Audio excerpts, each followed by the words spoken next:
is the CEO of IRS. Okay. Okay, cool, thanks.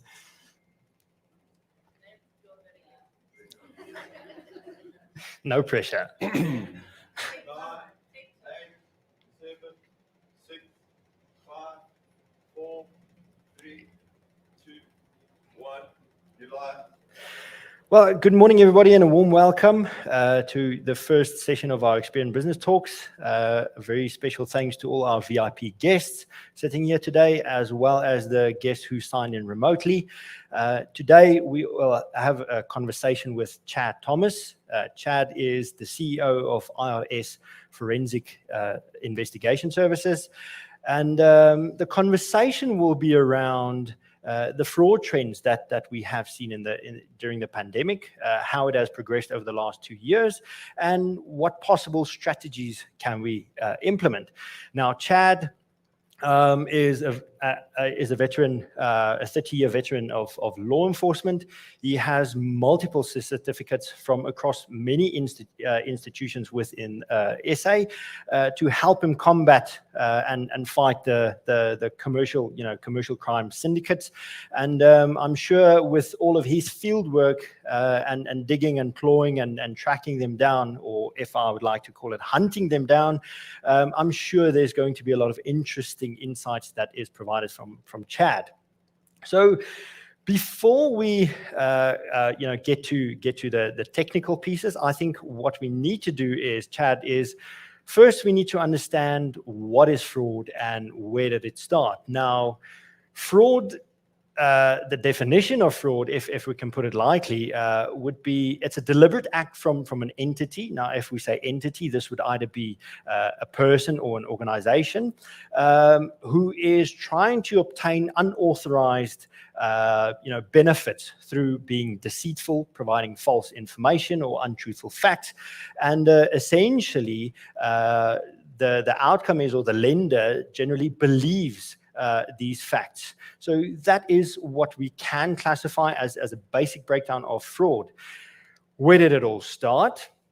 For those who like a bit of history reading, Chad, I'm not sure if you know about this, but about 300 BC, or just before 300 BC, the first known financial crime actually, case of financial crime was actually started, where a merchant obtained a loan or went to a lender to obtain a form of lending with the intention of paying back the money as well as the interest.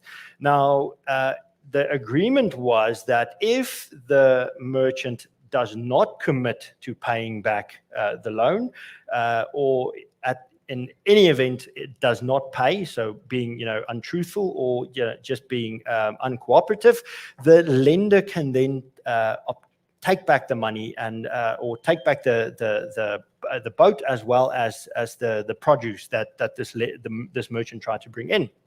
Now, unfortunately for the lender, the merchant had different ideas. So essentially, he was thinking, well, sink the boat, sell the produce, and keep all the money for himself. This wasn't really a win-win situation. Unfortunately for the merchant, fellow crew members and passengers found out about this, and the result is the merchant drowned. How he drowned, we won't be going into the gory details, but at the end of the day, if we look at the history since back then, people do not feel appreciative, when it comes to fraud. So if somebody's trying to be deceitful, we don't want that. We don't want to, condone any of those acts. So Chad, before we dive a bit deeper, I think it's good to understand that fraudsters over the last couple of years have evolved and have adapted to the surroundings. And with the pandemic, it triggered a variety of changes within the business space as well as in the fraud space. And what we're seeing in the business space was that the businesses changed their strategies, working remotely. Obviously, working remotely is a bit of a risky issue. You have employees working on their personal laptops, unprotected network systems, and evidently files and data is at risk, and this is seen as a soft target. I don't know if you would agree, but this is seen as a soft target for fraudsters. So my questions to you would be, to start off with, is how has the fraud landscape changed from your perspective? Secondly, how much fraud have you seen? Or have you seen an increase in the fraud landscape? And what type of modus operandi have we been experiencing in the past 2 years since the pandemic? And I think then we can follow it up by maybe, how did the fraudsters adapt to it? Because obviously fraudsters, they aren't sitting there and, waiting for a business to change its environment or, put up a public note there to say, this is what we're doing. They are sitting at the back of a very dark room and trying to hit every possible solution. So over to you, Chad. So thank you. Before I answer those questions, very, very important questions, I'd just like to make a couple of observations. Firstly, it's amazing sitting in a room with people without masks, and I honestly believe that we may have gone over into the new. Somebody made a comment when we arrived that this is a hybrid event. There's people that are here in person, but it's also been streamed, and that this is the new normal. And I thought we'd left that expression behind 2 years ago. But it's a great new normal. It's great to see people in person. And it's also nice to be able to present where I need to be clothed from the waist down. Because in every other virtual meeting, nobody knows what's happening down below. It could be pajamas, it could be boxes, it could be anything. So to Experian, thank you so much for inviting me today. As I'm sure you're all aware, if you've done any research, it's a topic that's very close to my heart. Fraud and corruption is fast becoming the national sport in our country. It's an issue worldwide. We're seeing a lot of people impacted by it. We're seeing a lot of businesses being impacted by it. And it's no longer an anomaly. It's becoming an event that you need to prepare for. And in some instances, if you haven't prepared for it as an individual, as an SMME, it can be a catastrophic business-ending event. So these type of conversations that Experian have put together are extremely important because we're able to chat about the important aspects pertaining to fraud and corruption, which has impact on every single person in this room.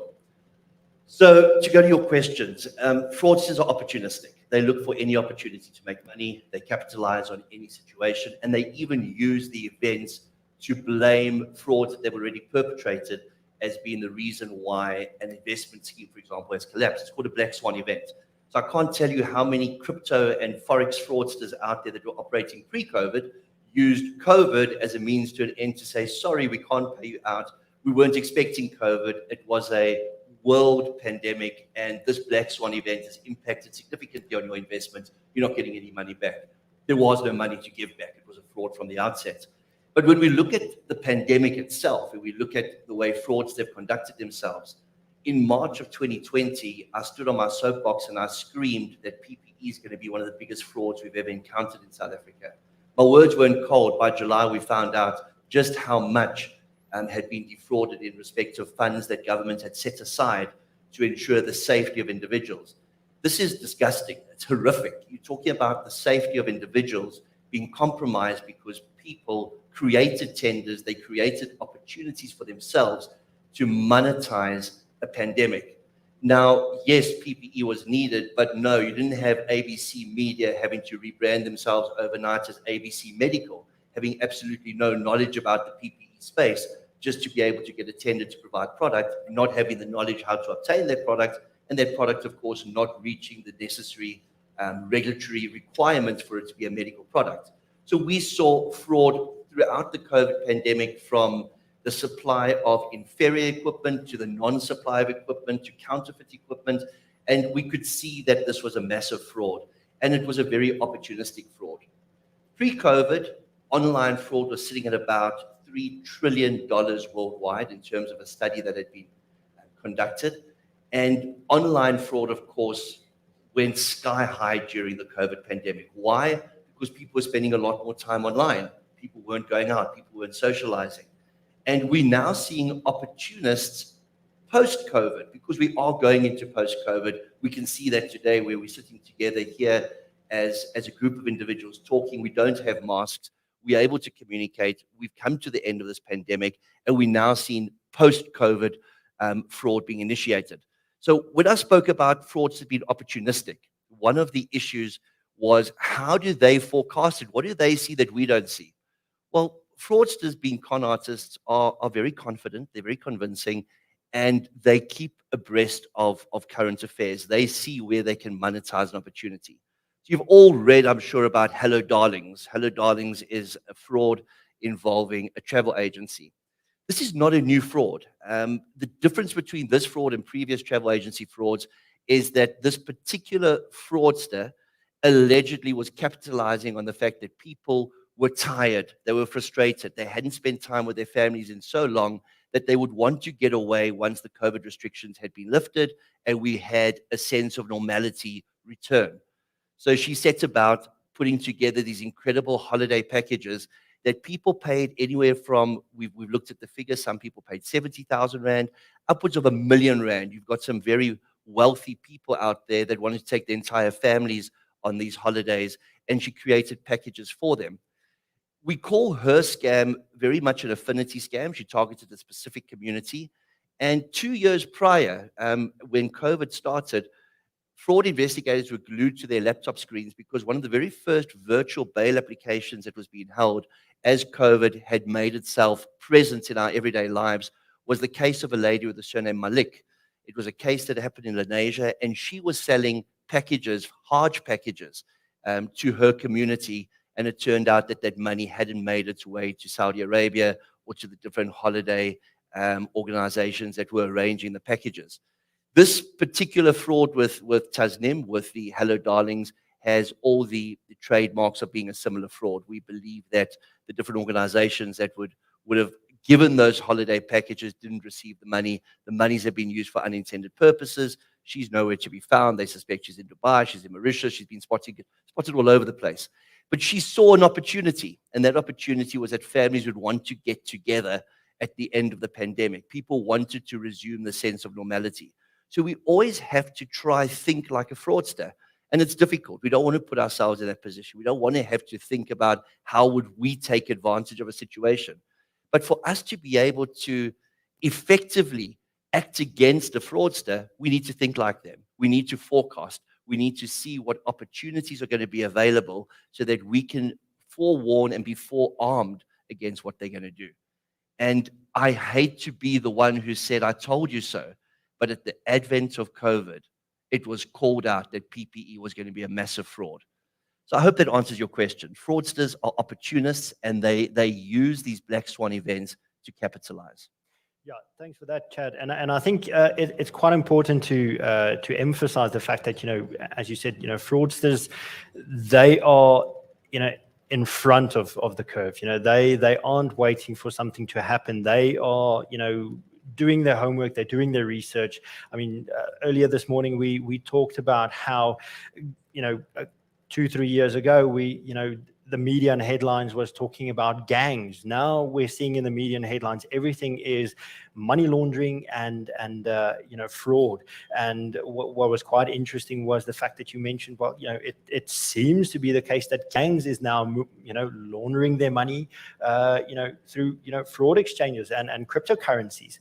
And I think it's quite important to understand, where this all starts as well. And if we look at the screen, that's at the back of us, I think fraud generally starts from personal experience. It's seasonal. It can be, it can change quarterly, monthly, yearly.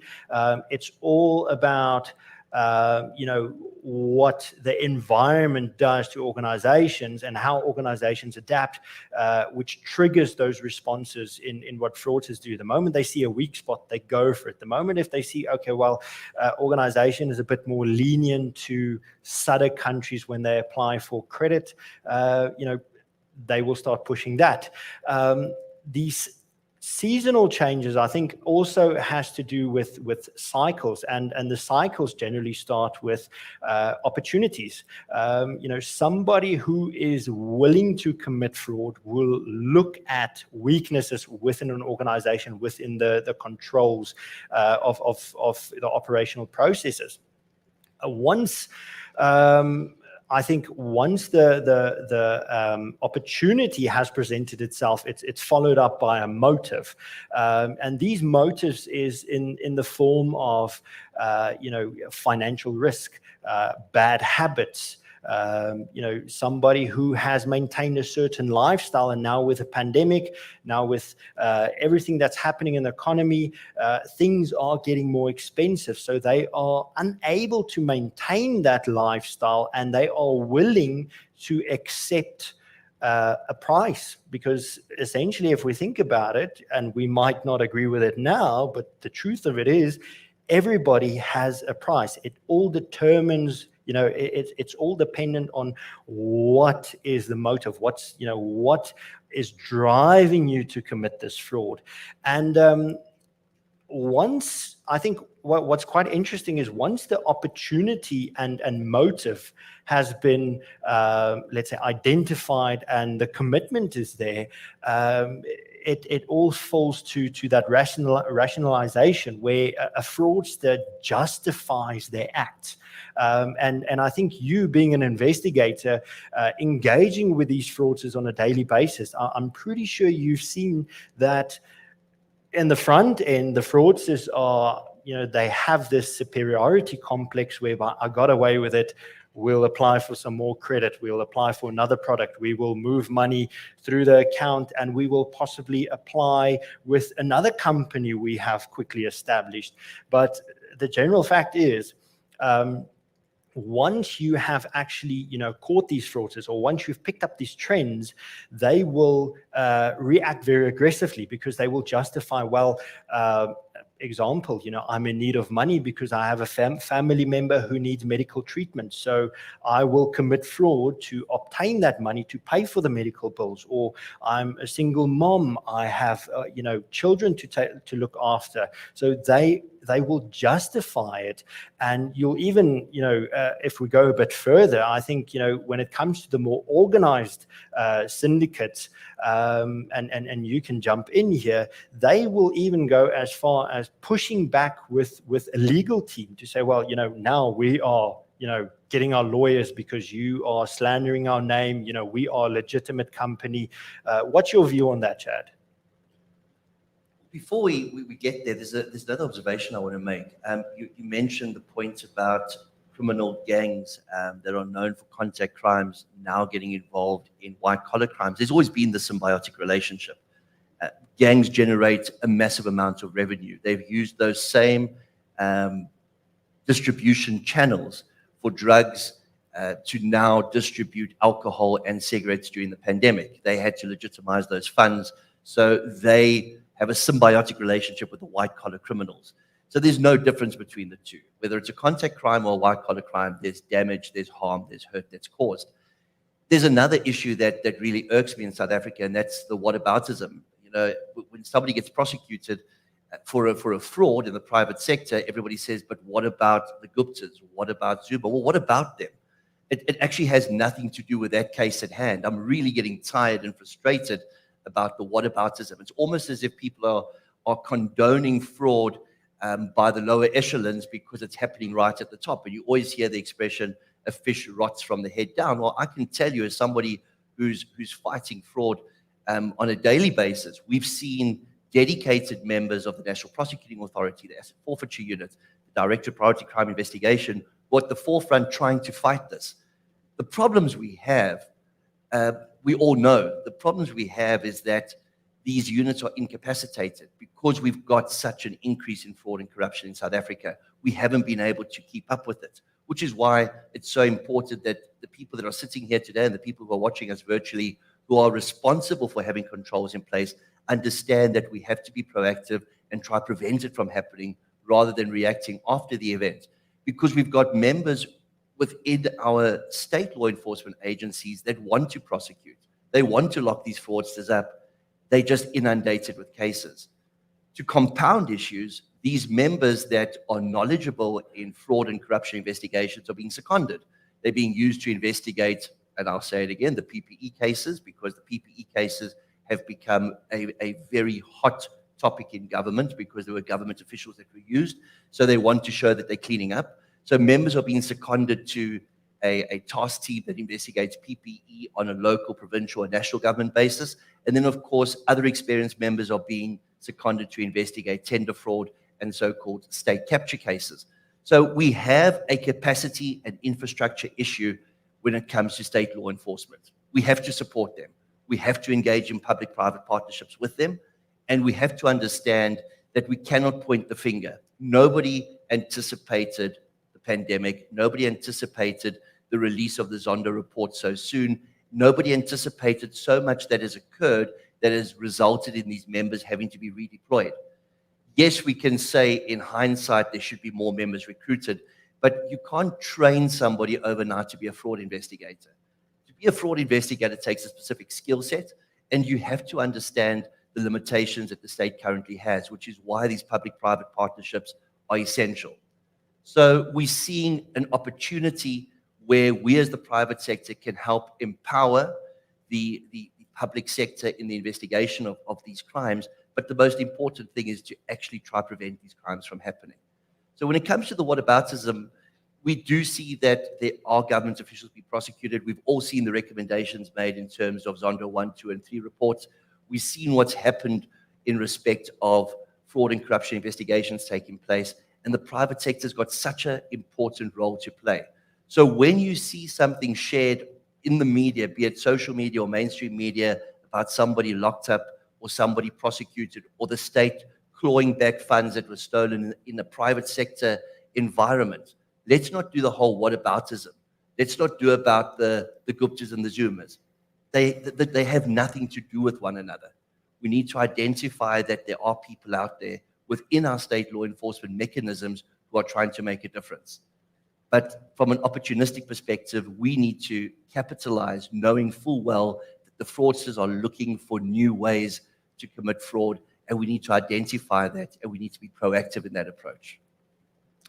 Thanks, Jad. Yeah, and I think 2 points that I want to take away from what you just said there is, first off, law enforcement is overwhelmed with the surge of crime that we are seeing, and I think it's up to the private sector, businesses, private investigator companies, to actually try and be more proactive instead of taking the reactive approach.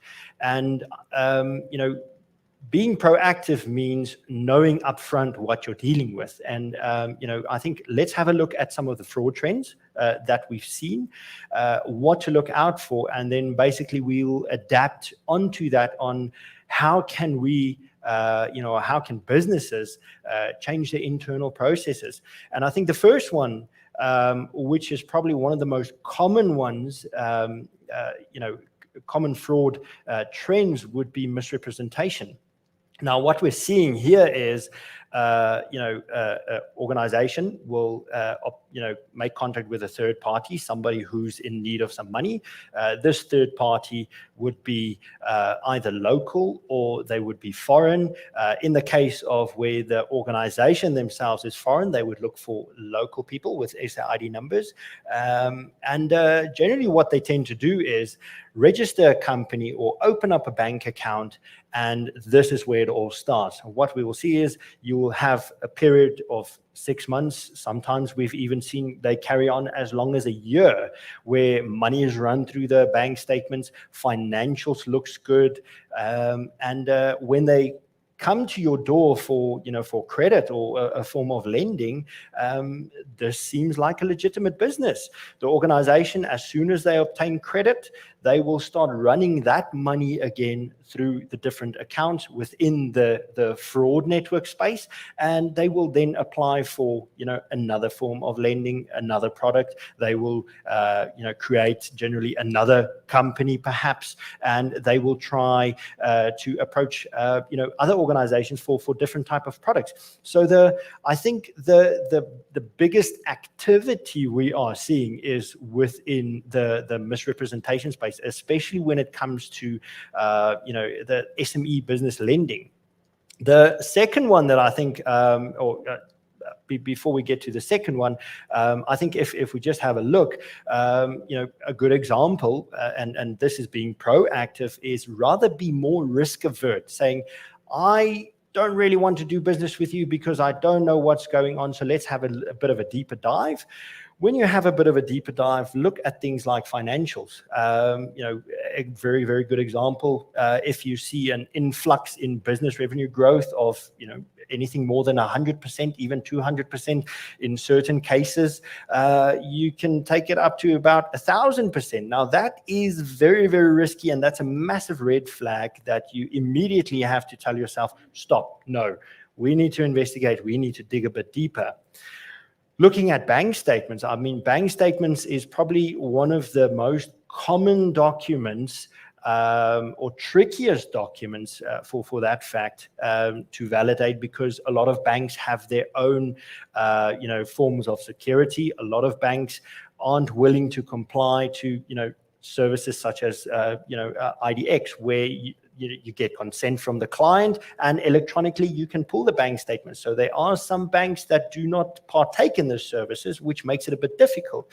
But looking at some of these bank statements, we can have a look at spelling errors, look at alignment, look at round figures. Round figures generally, if you are somebody who is providing, if you have a little hardware store, I'm pretty sure nuts and bolts has a 50 cent or 45 cent to it. It's not just a round figure of 2 rand a bolt. So, look at round figures, look at inflation within the documents itself.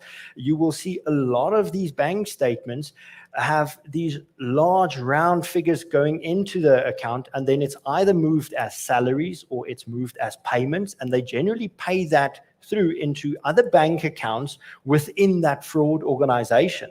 So they just rolling the money between these bank statements, and it looks good. It looks appealing. When your credit team looks at it, they say, well, there's money. Why do we need a deposit, or why do we need a sense of security? There's money, there's financials. It looks good. Let's carry on. Let's give them the lending. And that is generally where, you fall in that pit, which just, starts snowballing, and it just creates more problems. You can look at, funny enough, I've seen it with my own eyes during my investigative days. I don't know what your calendar looks like, but my calendar doesn't have a 31st of June. So it's these small things. If the organizations is a bit immature, they will, make these errors. And a good example, the bank statements, there's a certain bank whereby the type of document that you have an electronic document, you have a bank generated statement. Some of the dates, take for example, bank generated, you have your latest transaction will be at the top, and your, let's say, oldest transaction would be at the bottom. And then if you go to electronic document again, it would be the opposite way around. And some of these fraudsters miss this. So when they actually forge these bank statements, they will provide you with a bank generated document, but it will have the dates or the period of electronic document. So these are some of the crucial things that I think that we need to look at documents and scrutinize those documents. Look for alignments. If it looks unclear, or if you are a bit unsure, ask for a clear copy, ask for a stamped bank generated document, ask for a telephone number. Some of these fraudsters are really, really clued up. They will even have a template of a bank statement, of a bank stamp. So it is always good to familiarize yourself with the codes of the banks, with the different type of stamps, etc. Addresses, we've seen it a lot. Somebody is applying for a R1 million credit product or even more, and they have an address there. Again, scrutinize the address. What does the address look like? You'll have a good example. It looks good. The company looks good. They will apply for, or they will show, revenue growth of 30 to 50 million rand. But when you go look at the address, it's a little apartment on top of, Spaza shop in Pietermaritzburg, as an example. Look at demographic triggers. Demographic triggers is a really, I like to use that word.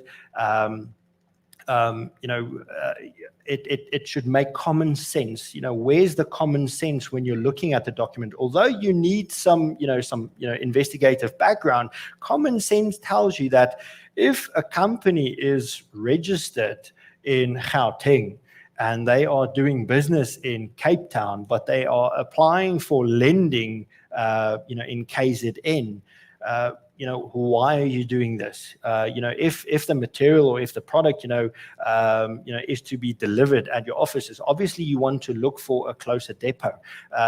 In certain cases, you do get those scenarios whereby in certain cultures, it just makes more sense to stick to what is familiar for myself. And then that makes sense. But again, using that common sense, 1 + 1 generally should make 2. It's definitely a case whereby if you search for the address and the building looks like a little cell phone shop, ask yourself, why am I giving this entity an approval for a 5 million rand loan? It does not make sense. Dig a bit deeper. Phone your sales representatives. Have somebody go visit the address. Make contact with the businesses around that supposedly address where the organization is located. If there's a SPAR next to the hardware shop that's supposedly applying for credit, phone that SPAR. Confirm with the manager, is this organization your neighbor? Are you familiar with their contact details? Are you familiar with the owner or the manager? Even go as far as getting a field operative to go visit the director's address, speak to the neighbors, try to understand what type of vehicle does this client drive? What type of house does this person live in? Suitability is a very, very, very important thing when it comes to applying for credit or giving credit. And so going to suitability, I think, probably one of the biggest things when it comes to suitability is making sure that you align your bureau. What is up with the bureau? How many times there's inquiries? How does it all fit into what this type of, what this product this client is applying for? Does the product match the company? Does the amount match the lifestyle of this entity? Does it make sense? Something that you can look out for as well is types of fraud. Other types of fraud is identity theft. Identity theft, fairly common. When it comes to individuals, I think, Chad, it's straightforward. Identity theft is, you can pick it up with a telephone number, you pick up the phone, or you run a background check, get an ID number, phone the real ID holder, phone the wife, phone a relative, get the contact details. Is this person applying for the product? But when it comes to organization or SME, it gets a bit trickier because there's a lot of components that you need to take into consideration. And these components, I think you need to look at, again, look at the suitability, but start with checking, is this company a registered organization? How long has this organization been registered? Because a shelf company, essentially on paper, is a real organization. It's there, it's registered, they are paying their fees, so everything's above board. But when you start digging a bit deeper, looking at the address, looking at how long this company has actually been active, has this company been trading in anywhere? Look at the bank statements. Does the transactions correspond to what this company is supposedly doing? Looking at the financials. Does the financials cooperate? You can even go as far as having a look at if this organization is really okay with SARS. You can phone SARS, you can confirm those details. Always make sure that the company you're dealing with is a real organization. Directors, look at the director who is standing in front of the company. This director, when have they actually been registered as a director? What's their background? Does this person, a 19-year-old person, are they actually equipped to be a newly registered director applying for a 10 million rand product whereby the company is 6 months old? You need to ask yourself these questions, because most likely this entity that you're dealing with is a synthetic organization or a synthetic ID that was cooked up by somebody in the background, and it looks good, it looks appealing, but you need to dig a bit deeper when it comes to trying to identify who you are dealing with. So when it comes to corporate identity theft, I think it to come back to where I started with Chad, I think it's a bit more trickier, but I'm hoping to hear from you. What's your view on that? You've given us a lot of practical tips there. I think you've taken us back and given us that whole refresher course on what we need to look out for in respect of being risk averse and putting in place mitigation to prevent fraud from happening. But fraud is still happening. It's impacting on everybody. We wouldn't be having this conversation today. So what are the current trends? Change of banking details. That's the most common trend at the moment. Started a couple of years ago where people were purchasing properties. They were then getting emails purportedly from their conveyancing attorneys to say the deal's gone through, you need to transfer X amount to trust. Turned out that those attorneys' trusts were mule accounts that had been created and that the information had been leaked. The fraudsters were very sophisticated. The email looked as if it came from that particular attorney's firm, the bank account, the invoice, everything tied in, which means that the opportunistic fraudsters were very sophisticated and they had actionable intelligence. So where we run intelligence, we also have to run counterintelligence, because they know exactly what we are doing, whether they're paying somebody within your organization, whether they've hacked your organization. Somewhere along the line, they're going to get that information. With the attorneys, it transpired that the information was coming from Deeds Office. There were leaks within Deeds Office. They were capacitating the syndicates. The syndicates were now sending out emails to people who they knew were waiting for property transfers to take place, waiting to pay those monies across, and that's how they were able to successfully do that. You think to yourself, but there was a bank account. How come that bank account couldn't be immediately flagged, and why wasn't there clawback of funds? Well, it took a while for people to realize they'd been defrauded. The attorneys would phone a week or so later and say, listen, we haven't received the monies. And the person would say, no, I did actually pay the monies. Here's the proof of payment. And then the attorney would say, well, not our bank account.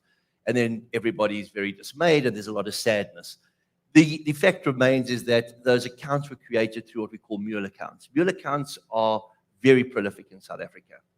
And it ties into massive unemployment. It ties into people that haven't gone into the mainstream economy. So what will happen is you'll have an area where you have youngsters, they're unemployed, they've perhaps matriculated, they've never had credit. What they do have is an ID document, what they do have is an address.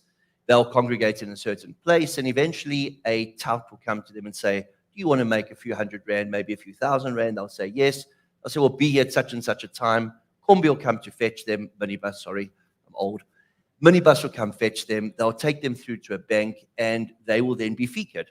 They'll be given a bank account. They'll produce their ID, their proof of address. They'll then hand that bank account with the PIN over to the members of the syndicate. So when you're now investigating this change in banking details fraud, you get very excited. You find there's a name, you find there's an address. Now you're ready, you're in kick down door mode, and you arrive at an address, you find it's an informal settlement, you'll find it's in a township, and you'll find that the person sold their identity. It's not always identity theft. People are desperate for money. They sell their identity to make that few hundred or that few thousand rand. So changing banking detail fraud has escalated in South Africa. You're now finding that where you have a vendor on a regular basis, where you're paying them X amount per month, if that information is leaked to the syndicate, your accounts department get an email to say, just to let you know, our account particulars have changed. in future, all invoicing that comes, please change your system to reflect these as the bank accounts. And inadvertently, your debtors clerk is now going to change those particulars, or your creditors clerk is going to change those particulars online. You're then going to get a call from your vendor to say, we haven't been paid. And you're going to say, no, we did pay you, and sadness, because you're both going to realize that the monies have gone to a sophisticated syndicate. So you need to understand, it may sound simplistic getting somebody to give across their identity, but the work that goes into finding that intelligence about where they're now going to use that bank account is what we need to be aware of. Because it's great to have a whole lot of bank accounts that we've bought from 10 individuals, but how do we now get money into those accounts, start transferring those monies out, and start creating this sophisticated money laundering process? And the only way they can do that is to know who is expecting a payment and to be able to intercept that payment. And that there is the crux of trying to beat this particular fraud that is trending at the moment. It's protecting your information at all costs. Are they hacking you? Are they phishing you? Or are they actively recruiting human intelligence from within your organization? So there has to be a specific system in place. You have a system in place when you onboard a vendor. You should also have a system in place when you change those vendors' details. That's just one example of a multitude of different trends that are currently taking place. Thanks, Chad. Yeah, I think when it comes to implementing strategies, it's quite important to have, I don't really want to say the latest and greatest, but you need those counterintelligence strategies to be implemented for fraud prevention. We've said it before, the fraudsters are continuously, looking for new measures to breach the internal controls of businesses. And I think when it comes to looking at tools and processes, I think that probably one of the most crucial things would be, having a good due diligence approach. A good due diligence approach would be, having a risk avert type of, personality within your organization. Nowadays, with the pandemic, it's all about anonymous. You don't really know who's sitting on the other side. I don't know if I feel comfortable with the applicant. Who's this applicant? What do they do? What is this entity supposed to be doing? Who's the financial analyst who cooked the books? We don't know these things. So having that phase one approach from a KYC point of view, it is very, very crucial. Knowing who it is, checking the telephone numbers, checking the addresses, checking that all the information is factual and real, because obviously a fact can be on paper. We marked it there. This company is, legitimate. The organization is registered, but the address doesn't really exist. It's an abandoned building, or the director, as you indicated, is sitting in a rural settlement. So making sure that you know who your customer is point number one. And that is, I think the most crucial. As soon as as soon as you've passed the KYC step, again, look at suitability. And we mentioned suitability before. Does the product match that of the type of entity that you're dealing with? Does the amount that they're applying for, fit in with their financials? Does it all fit into place? Suitability, a really, really good example in the vehicle lending space. Ask yourself this question: why would an old person be driving a Ferrari unless they might be single and they are looking for somebody young? But suitability is important. A young person won't really be driving a vehicle that is suitable for the older generation, if we can put it in those terms. So suitability is really, really, really important. If we've established the KYC, we've established that suitability is in place, I think then it's important to do a thorough investigation. And with these investigations, your team has to have that experience. You can't just put a credit analyst who's a bit ambitious. I want to know a bit more about fraud. Now you're a fraud investigator. Well done. that's not how it works. You need to actually train the people. Material can only take you that far. When it comes to fraud investigations, it's experience. And Chad, in your case, I mean, you have 30-year plus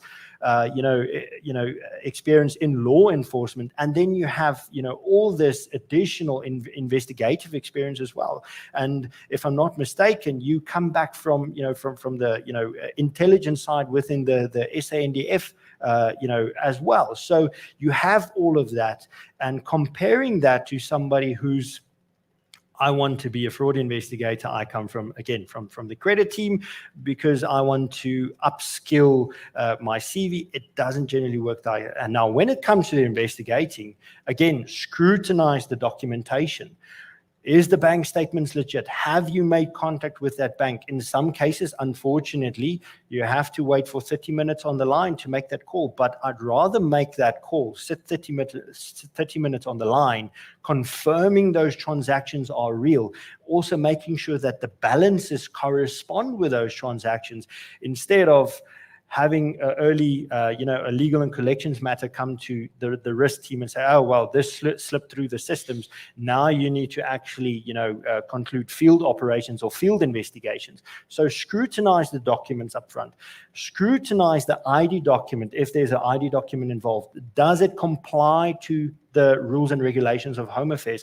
Is it a legitimate document?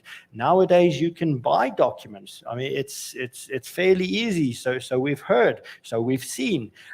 We've had a couple of cases. A good example, a case that I've investigated was a man from a southern country obtained SA ID documentation. He went to Home Affairs. He bought himself 9 ID documents.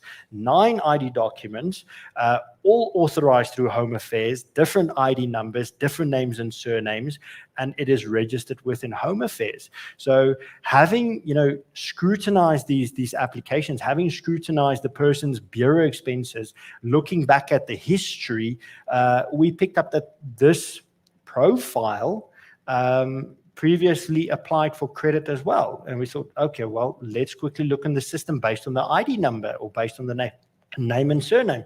We could not pick up anything.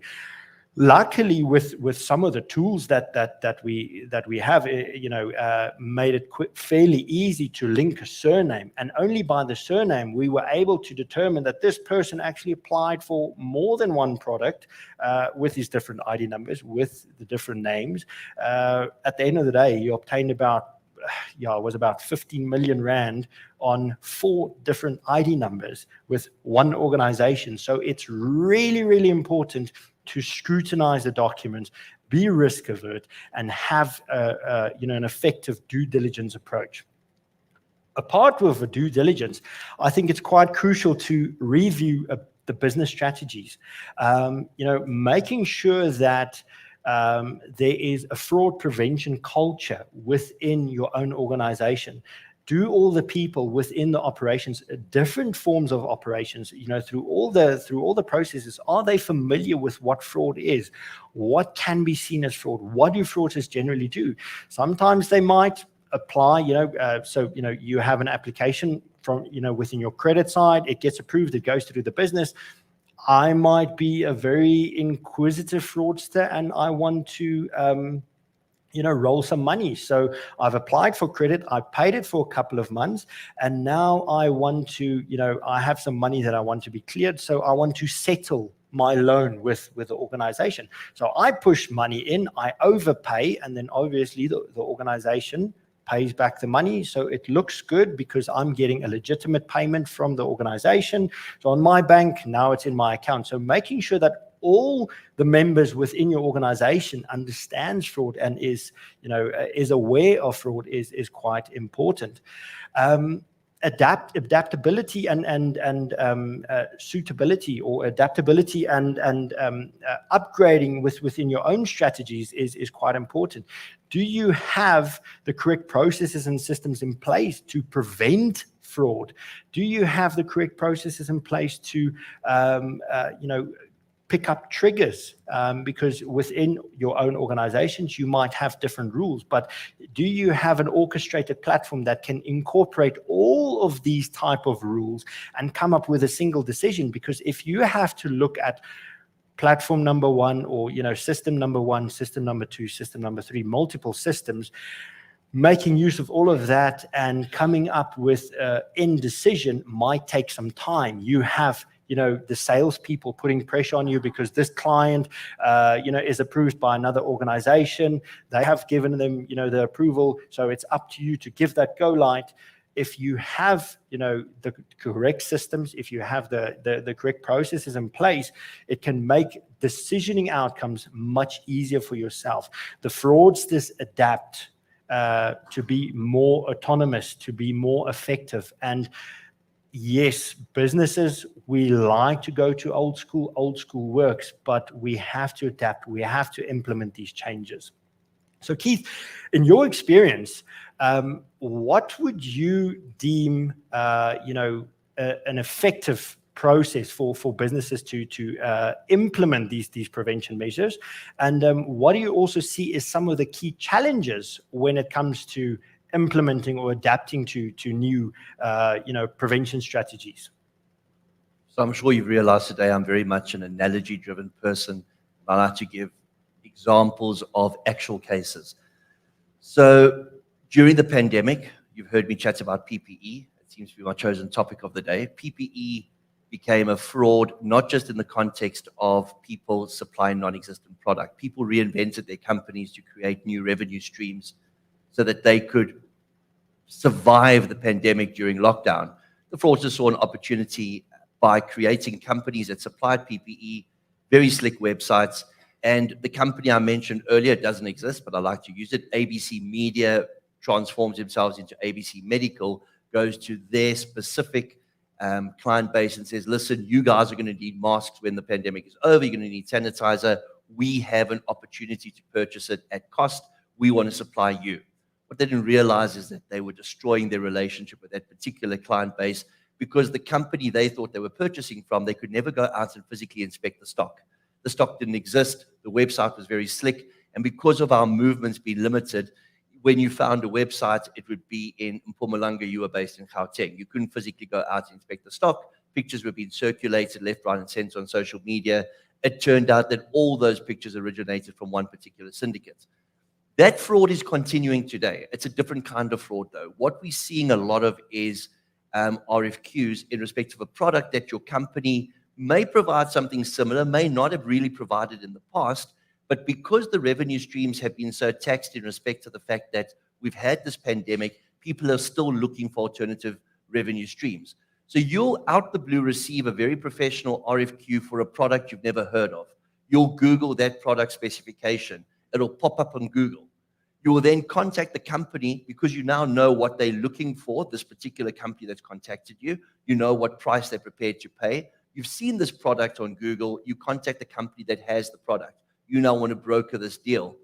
And again, very slick website. They're going to tell you all about this product, and they're going to now start harassing you for payment because there are other people that are interested in the product. You buy this product because you want to make this deal. At the end of the day, the syndicate that initiated the deal and where you found this product online is one and the same. You're out of pocket for a lot of money. So how do we implement and measure prevention? Well, we need to be able to ensure that we have every check and balance that's in place. We can't shirk our responsibilities. We can't feel that we're adding to the workload to those staff members who are responsible for ensuring that our risk aversion is in place. We have to mitigate for the potential of people targeting our organization. So the challenge in implementing this is a mindset change. I told you about the whataboutism. I told you about the fact that people don't really want to acknowledge and accept the fact that their organization or they themselves could become a victim of fraud and corruption. And they kind of take it for granted that if they do, or perhaps the organization they work for has budgeted for this in terms of their loss and their shrinkage. Well, nobody should be able to budget for this. This is something that every single employee in an organization should be aware of. And they should be made aware of what fraud is from its most simplistic origins, like it was described to us earlier by Warners from 300 BC all the way through to the more complex crimes that are taking place. We don't expect everybody to be a fraud expert. That's going to be impossible. We do expect them to be aware. So I mentioned at the outset of this conversation today that these kind of forums are very important because we're talking about the awareness. But within your organizations, you have to keep abreast of what's happening so that you can put those measures in place. And it's going to become cumbersome, but you have to have a champion. Somebody has to own the fraud awareness within your organization. Fraud should never be reactive. You need to be proactive. So when you're going to implement those new challenges, something that Wilna's mentioned is having a physical inspection of a premises. Very important. You can even do it on Google Earth these days. You can go check where a person is purportedly based. That's how we were able to establish that a lot of these PPE supplies didn't exist. The addresses given were fields. The addresses given were non-existent. The telephone numbers were non-existent. But you could contact them by email, they were slick. You could contact them by WhatsApp, they were slick.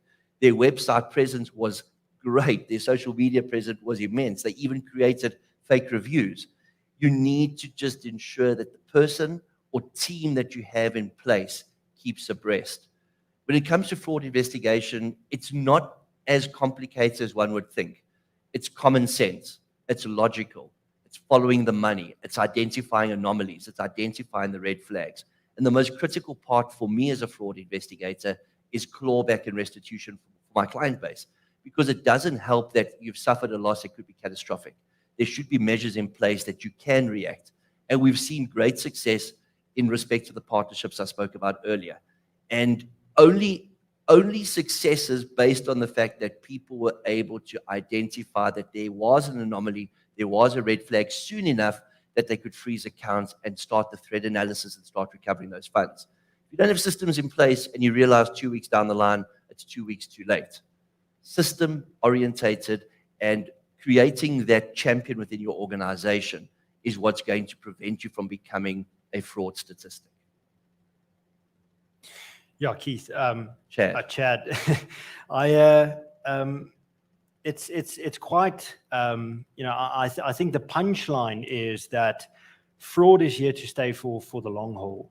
And looking at the trends and the MOs that we've seen over the past 2 years, I believe that we will definitely see some new scopes, some new trends, new frauds. If there's any changes, within the economy, they adapt to it immediately. Even if an organization believes they have zero fraud, I can bet you will have fraud, and you have to accept that fact. And by accepting that fact, you can slowly start creating a new awareness culture, fraud awareness culture within your own environment. As soon as you start, accepting the fact that, okay, we have fraud, what do we do? How do we act a bit more proactive, making sure that all our teams within the organization is a little bit sharper. Maybe look out for one or two things. Ask questions. If somebody in the organization is sitting with, a case whereby something looks fishy, reach out to your fraud team. Reach out to that champion, as Chad indicated. Organization. Nobody expects you that everybody should be fraud experts, but have that identified person or that identified group to help the organization develop. Implementing proper strategies would definitely be the way to go. And again, unfortunately, in today's world, we are moving to a very anonymous and automated lifestyle. It's all about customer efficiency. Yes, you want to be risk avert as possible. We don't want any fraud slipping through, but you also want to maintain that healthy customer relationship. And for me, if I was a client and I want to load an application for a product or for some form of lending, I don't want to go to 6,000 checks or multiple checks to make sure that, yes, it's me. Okay, now I have to do the 1, 2, and 3 checks. No, I want something very basic that, I load an application in 5 minutes after I drank my cup of coffee. I know, yes, it's approved.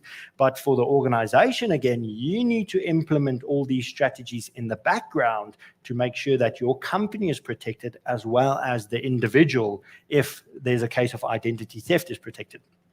So I think, Chad, I would like to thank you so much for spending some time with us. It was really, really informative, and I think there was a lot of interesting things that came up from this chat session. I would also like to thank everybody, sitting here today, all our VIP guests. We're looking forward to sitting with you a bit later. All the people who has joined remotely, thank you so much. And before I just sign off, one last question from my side, Chad, is what is your view forward, for business prevention in fraud prevention in South Africa? Prepare for fraud. If you haven't been a victim of fraud, either in your personal capacity or your business, prepare for that eventuality. It's not a case of if or maybe, it's a case of when.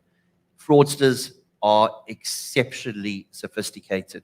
We are being targeted worldwide. South Africa has a reputation of being vulnerable because of having a lack of willpower to fight crime, which I said to you is incorrect. We do have that willpower. We just don't have the capacity or the infrastructure. So we are being targeted actively. Everybody in this room has somewhere along the line had a phishing expedition where somebody sent you something or other to click on. Somebody in this room has had an SMS of late where they've either inherited money or they've won some or other competition. We are all targets. As we are sitting here right now, somebody somewhere has us as a target. So be prepared for that eventuality, have the systems in place, and understand that you need to be able to ensure that your reaction is quick enough so that you can recover. They say prevention is better than cure. We know that fraud is prevalent. So prevention, yes, but also be prepared for that eventuality and what you're going to do when you are targeted successfully. I think, Chad, that is a good summarization of, just being prepared. And on that note, ladies and gentlemen, I thank you so much. Please be on the lookout for the invite for our next Experian fraud awareness or talk session. And have a wonderful day further.